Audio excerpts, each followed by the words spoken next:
Hello everyone, nice to see you again. I'm RK. In this video, let's see about cat command.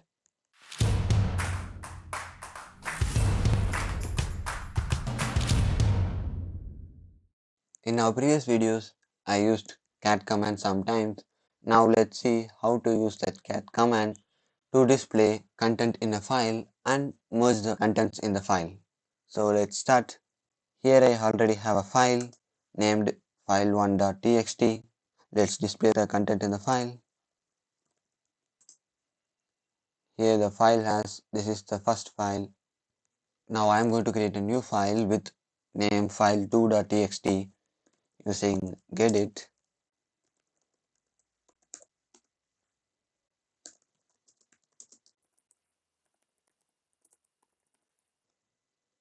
Here let's see the content in the file2.txt. This is a second file. Instead of viewing the files one by one, we can view multiple files at the same time using cat file1 and file2. Here it displays content of both the files.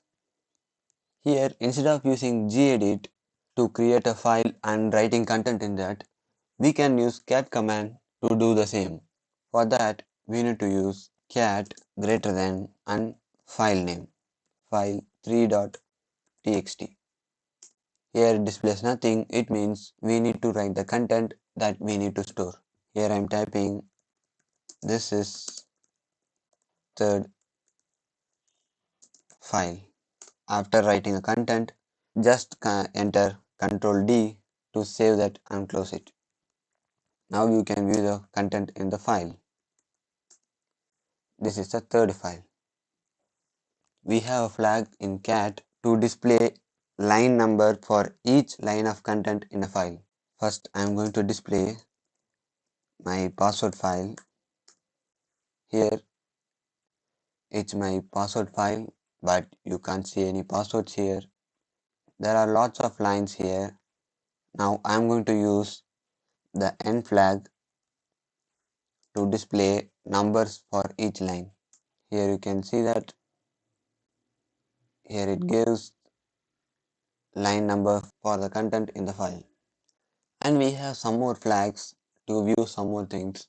I'm going to use E end of each line.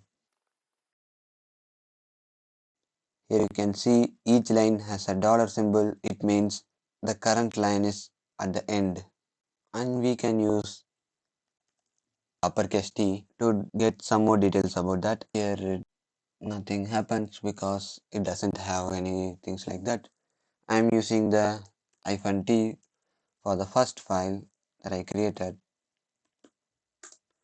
Here it displays this character because I used tab to leave a space. By using cat command, you can see the exact tab space there because the first tab is also get the same size of a space. But by using gedit, we can get the difference between space and tab. I used tab here and space here. And you can also store a content of a file or multiple files in a new file by using cat command. Here I have three files, file1, file2 and file3. This is the first file, second file and the third file. Now I am going to store the content of these files in a single file. For that I am going to use greater than and a file name, file all.txt. If I displace file all, here it gives all the content in files. So that's it guys. If you have any doubts, ask me in the comment section. I will try to clear it.